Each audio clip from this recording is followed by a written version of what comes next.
Hello guys, तो यार finally Marvel वालों ने थंडरबोल्ट्स का ट्रेलर रिलीज कर ही दिया। हालांकि इन्होंने जुलाई में हुए सैन डिएगो कॉमिक कॉन में इसका ट्रेलर दिखाया था, जो कि उतनी ही तेजी से लीक भी हो गया था। पर उस ट्रेलर में और इस न्यू ट्रेलर में इन्होंने बहुत से बदलाव करे हैं, जिसके बारे में मैं आपको इस वीडियो में बताऊंगा, जिसमें यूएस एजेंट के न्यू शील्ड से लेकर मार्वल के सुपरमैन सेंट्री तक सबकी जानकारी होगी। और हाँ, ये मत भूलना कि ये सभी कैरेक्टर्स आपको मार्वल की आने वाली एवेंजर्स डूम्सडे और सीक्रेट वार दोनों में ही दिखने मिलेंगे, जो इस मूवी को और भी ज्यादा इंटरेस्टिंग बना देता है। तो ट्रेलर स्टार्ट होता है येलेना से, जो अपने पिता एलेक्सी को ढूंढते उसके डोर तक आ जाती है और एलेक्सी उधर मस्त चिल मार रहा होता है और उसे देख के ऐसा लगता है कि ब्लैक विडो मूवी के बाद से उसके जिंदगी में कुछ खास चल नहीं रहा है। पर हाँ, फाइनली एलेक्सी सेटल हो चुका है अमेरिका में। और जब येलेना डोर नॉक करती है तो कोई कोरियर वाला है सोच के उसे भगाता है, पर जब येलेना है दरवाजे में जानता है तो वो उसे ऐसा दिखाता है कि वो बहुत ज्यादा बिजी है गवर्नमेंट के साथ काम करने में। फिर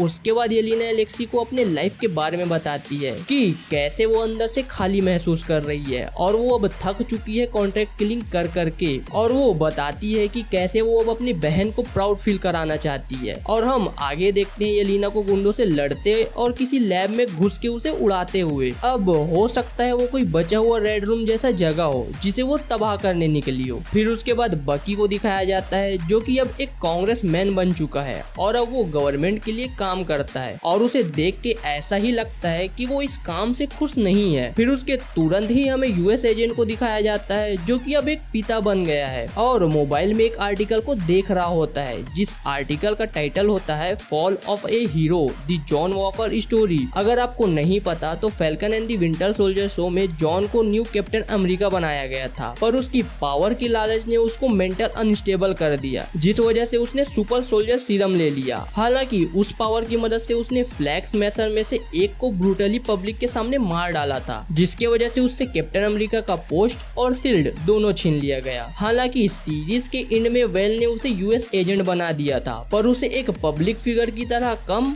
बल्कि उसे एक ब्लैक ऑप्स सोल्जर की तरह ज्यादा इस्तेमाल किया गया। और गौर करने वाली बात यह है कि जब फैल्कन और बकी ने उसे कैप्टन अमेरिका की शील्ड छोड़ने पर मजबूर किया था, तो उसने अपने लिए खुद की एक शील्ड बना ली, जिसका यूज करते उसे आप आगे ट्रेलर में देखोगे। हालांकि वो वाइब्रेनियम जितनी ताकतवर तो नहीं है, पर अब उसके पास एक नई शील्ड है जो कॉमिक एक्यूरेटेड दिख रही है, जिसके बीच में ब्लैक कलर का सर्कल बना हुआ है। अब यहाँ पर ध्यान देना दोस्तों, जब वेल ने उसे यूएस एजेंट बनाया था तो उसे कोई शील्ड नहीं दिया था, और हो सकता है आगे चल के वेल का पहुंच जब वकांडा में बन गया तो उसने यूएस एजेंट के लिए एक वाइब्रेनियम का शील्ड बनवा लिया। या फिर ये भी हो सकता है कि वो शील्ड एडेमेंटियम की हो, क्योंकि Thunderbolts movie captain America brave new world के रिलीज होने के बाद आ रही है, जिसमें ऑलरेडी एडेमेंटियम धातु इंट्रोड्यूस हो चुका होगा। तो ये भी हो सकता है कि वेल थंडर रॉस की मदद से एडेमेंटियम का शील्ड बनवा दे यूएस एजेंट के लिए। अब जो भी हो, मूवी देख के तो पता लग ही जाएगा। आप लोगों की क्या थ्योरी है दोस्तों, कमेंट करके जरूर से बताना।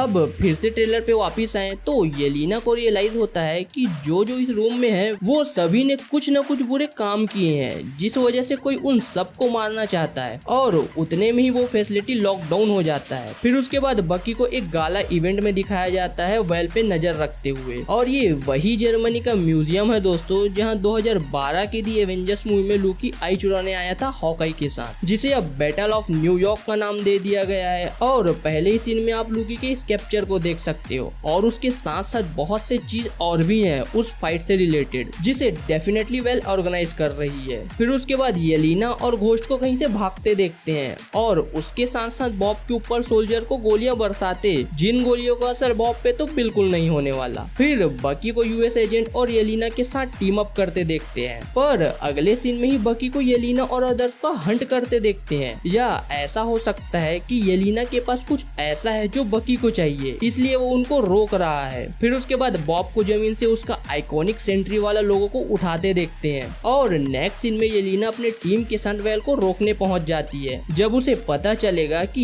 ये सबके पीछे वेल कहाँ आता है और वो उन्हें बस यूज कर रही थी। और जब वो सब वेल को मारने आगे बढ़ेंगे तभी ऊपर से बॉब सेंट्री का सूट पहनकर वेल को बचाने आएगा, जिसके बूट का एक सीन दिखाया गया। और ऐसे यहाँ पर थंडरबोल्ट्स वर्सेस सेंट्री का क्लाइमेक्स फाइट होगी। और भाई ये देख के मैं तो एक्साइटेड हो गया हूँ इस मूवी को लेकर, और ट्रेलर भी मुझे काफी अच्छा लगा। का मतलब उम्मीद से ज्यादा ही अच्छा बना दिया इन्होंने। बाकी आपको कैसा लगा यार ट्रेलर, कमेंट करके जरूर से बताना। और मेरी ये वीडियो अच्छी लगी होगी तो वीडियो को लाइक करके चैनल को भी सब्सक्राइब कर लेना ऐसे और इंटरेस्टिंग वीडियो देखने के लिए। बाकी मैं मिलता हूँ आपसे किसी नेक्स्ट वीडियो में, तब तक के लिए बाय।